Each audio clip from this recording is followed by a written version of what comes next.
Hey everyone, Crisis here. Hello everyone, it's your boy Arrow Flame, back for another video with my buddy Crisis. Seeing Robin from Teen Titans get respect across the board lately has really reminded me how impressive the animated version of My Goat really is. But it also brought to mind another Robin, one who seems to sport his own adoration within certain circles across comic book spaces. So to pose and address the question, who would win between the 2003 Teen Titans version of the Flying Grayson and the DC animated movie universe Heir to the Demon? Who's the bigger savage, the blood son of the bat, or his first war doing all he can to step out of his shadow? Let's look at everything from the show and movies themselves, behind the scenes with the creators, and any additional lore to learn who is the strongest Robin. Robin from Teen Titans is Dick Grayson, raised by the greatest acrobats in the world and trained by one of its best defenders. His skill set is always on display, with his official Cartoon Network bio describing him as trained in Kung Fu and a one-man SWAT team. Plus, his voice actor noted Robin as a master of combat in licensed documentaries pertaining to the show. He's gotten to where he is just through perseverance and training, and he's this martial arts master. Extrapolating on his martial arts skills first, Kung Fu employs kicking, hand-to-hand, and defensive blocking with one's arms and legs, with resources such as PoliceOne.com citing SWAT members as having top-level tactical, physical, and projectile training, especially when it comes to expertly detaining enemies in close quarters combat. He's been compared to Bruce Lee by the show's creators. I wanted to make him more like Bruce Lee. I wanted to make Robin really, really cool and really different, with said legendary fighter inspiring modern-day MMA through his own combined practice of Tai Chi, boxing, judo, taekwondo, karate, wrestling, harness or stick fighting, fencing, and hapkido. Robin himself has showcased various animal-inspired attacks, with his training arc alongside the true master of martial arts, further honing in these practices. Towards the end of the series, he fights one-to-one beside Slade, the evil Batman of this universe, who should be an expert in at least 3 fighting styles as well as staff combat. Even with all of these accolades, Robin still trains to be the best fighter in his universe, learning alien fighting styles, training alongside his fellow Titans, and returning to the true master, ever vigilant to hone his skills to a new level. For instance, he goes from losing to Slade in Season 1 to pressing him after presumably being trained under him as his apprentice, to then matching him beat for beat in Season 4 as mentioned. Kitaro, another top-tier combatant, managed to outmatch Robin and his weapons in their first fight, yet after training with the true master, Raven, when having swapped abilities with the Boy Wonder, embarrassed the same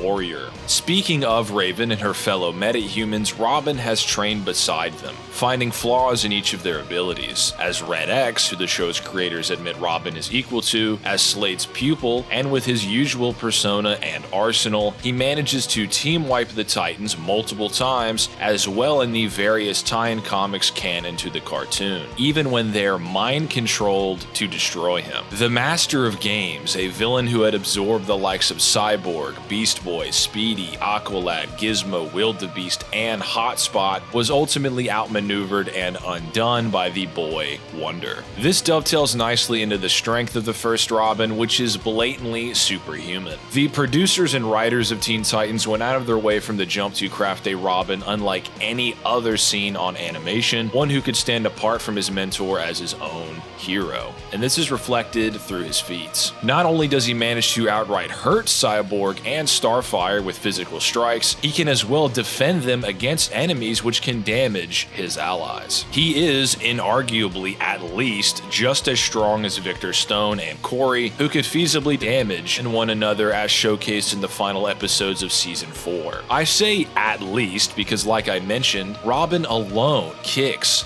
launches, seemingly dislocates the jaw of, and tanks attacks from the Master of Games, who sports Cyborg and many other superhuman titans' strengths and skills. This is consistent given that Victor, amped by the power grid of Titan's Tower, blasts an amped demonic Slade with his full potency and beyond, only to have it completely shrugged off. Yet Robin can pretty much one-shot spirits who manage to stagger and knock away Slade's mask. You can stand and disagree, assert that Robin is a normal, very skilled peak human all you want, but the writers consistently portray him as far more than that, and the numerous feats couldn't be more blatant. So how strong does that make Robin though? Well, Cyborg managed to lift and swing an entire building, with the speed generated here yielding nearly 2.6 kilotons of force back onto the mechanical titan per Newton's third law of motion. The four superpowered titans later on clash with Cinderblock,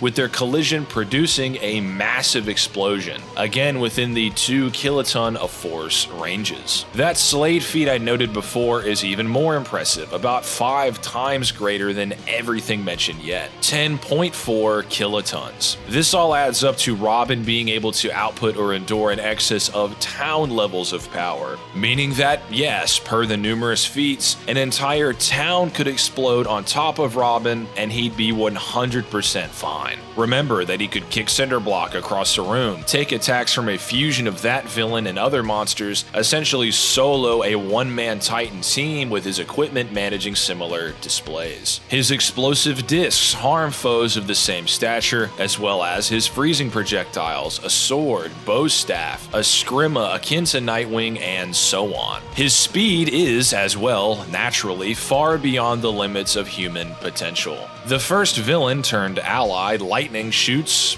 lightning, verbatim. These bolts of charged air usually move at speeds of nearly 1,300 times the speed of sound, about 240 times faster than some of the most rapid-fire assault rifles. That's child's play, though, compared to Dr. Light, with a guidebook page for the villain just downright explaining to the reader exactly how fast Light is. It really doesn't get more clear-cut. With Robin and the other Titans dodging his attacks after they are fired, not aim dodging them. With calculations of these feats placing the Titan speed within the 10 to 50% speed of light ranges, with Robin, again, managing to outmaneuver or maybe even blitz his teammates or beings wielding their powers and speeds multiple times over. This lines up as Starfire seemingly knows the secret to faster than light speeds within the first episode. Her sister Blackfire could avoid a galaxy littered with black holes, with Light not even being fast enough to escape their pull, and Kid Flash likely being a faster superhuman than either of them, only to then get restrained by Slade's daughter before he could even react, with Robin then going blow for blow with Rose Wilson. When all is said and done, this is one of the most formidable versions of Dick Grayson put to the screen, and we barely ever got a glimpse at Nightwing.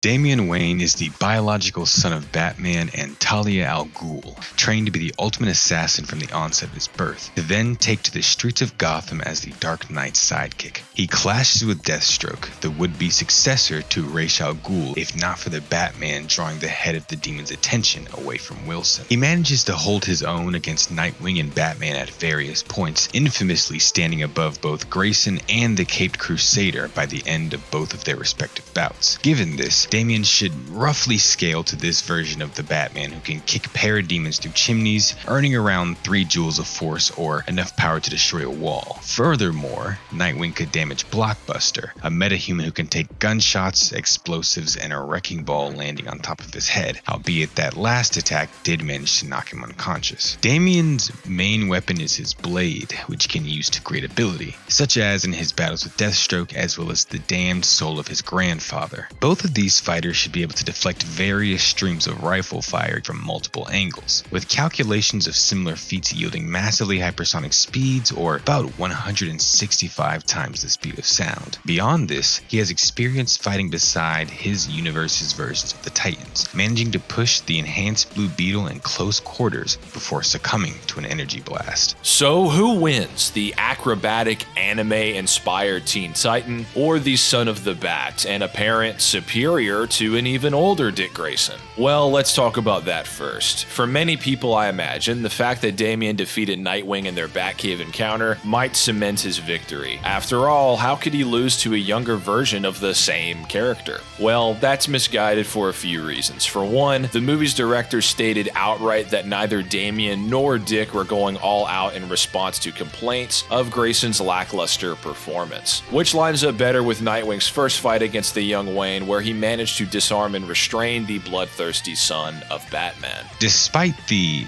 out-of-context clips or the TikTok comment game of telephone you might have seen, Damian Wayne is not a better fighter than Nightwing in the DCAMU. This version of Grayson managed to fight against the leader of the Talons off-screen while every single limb of his had been injured, for minutes at a time. Said fighter managed to hold his own against an enraged Batman. He too fared well against Heretic, a grown-up clone of Damian representing his full potential while he was standing in for Bruce Wayne as the Batman. Heretic even managed to get the better of Batwoman and Batman towards the start of the same film, and Grayson held his own against Heretic and other fighters on top of that. Speaking of Batman, we learned in Apocalypse War that Damian's father always held back in each of their prior fights, this time dominating the most experienced DCAMU Damian with zero difficulty. Contrast that with Nightwing, who managed to draw blood against a mind-controlled, also going all-out Batman. Despite bias for Damian and against Nightwing in the DCAMU, someone behind the scenes must have had their head on straight, because when you really pay attention to the details, it's very clear that Grayson should fold Damian whenever he wanted, if he truly wanted to. And against Deathstroke, someone Batman mollywopped in their single encounter, Wilson gets a Lazarus Pit amp and can fight Damian and Nightwing at the same time. So if you've been fooled into believing this kid can beat his universe's Grayson, Batman, or even Deathstroke all by himself in one-on-one encounters, here's your wake-up call. It even brings into question if he really scales to his predecessors at all. Comparing him to Teen Titans Robin directly, however, Damian sports far less lore or statements explicitly fleshing out his martial arts skills. All we know is that he was trained to be the ultimate assassin.